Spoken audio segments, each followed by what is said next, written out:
मुंबईमध्ये जपानच्या धर्तीवर बुलेट ट्रेनचं निर्माण. ताशी 320 किलोमीटर धावणारी ही ट्रेन आरामदायी, सुरक्षित आणि कार्यक्षम प्रवासासाठी प्रसिद्ध.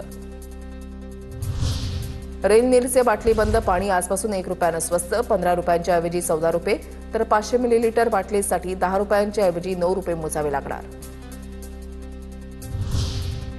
शिवाजी पार्क जिमखानाच्या नूतनीकृत वास्तूचं लोकार्पण. सचिन तेंडुलकर आणि राज ठाकरेंच्या हस्ते लोकार्पण. कार्यक्रमाच्या वेळेला राज ठाकरे, सदा सरवणकर, मिलिंद नार्वेकर एकत्रित. तक्रार का घेत नाही? जाब विचारणाऱ्या तक्रारदार महिलेवर महिला पोलीस अधिकारी धावून गेली. मुंबईतील व्हीपी रोड पोलीस ठाण्यामधला व्हिडिओ व्हायरल. तक्रारदार महिलेवर महिला पोलीस अधिकाऱ्यानं वर्दीवरची नेम प्लेट पॅच फेकून मारल्याचा व्हिडिओ व्हायरल.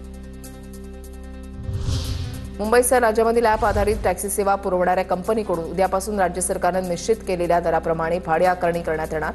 सरकार मान्य दरानुसार छोट्या गाड्यांसाठी 28 रुपये, तर मोठ्या गाड्यांसाठी 34 रुपये दर निश्चित. पुण्याच्या शैक्षणिक शेरपेचामध्ये आणखी एक माराचा तुरा. देशातील नामांकित व्यवस्थापन शिक्षण संस्था IIM मुंबईचे केंद्र आता पुण्यामध्ये. केंद्रीय राज्यमंत्री मुरलीधर मोहोळ यांनी मांडलेल्या प्रस्तावाला संस्थेच्या डीन कमिटी आणि विद्या परिषदेनं मान्यता दिल्यानंतर या निर्णयावर शिक्कामोर्तब. उद्या दिवे घाटामध्ये रस्ता सकाळी 11 ते दुपारी 2 पर्यंत राहणार बंद. रस्ता रुंदीकरणासाठी ब्लास्ट करण्यात येणार असून पर्यायी मार्गाचा अवलंब करण्याचं NHAIचं आवाहन.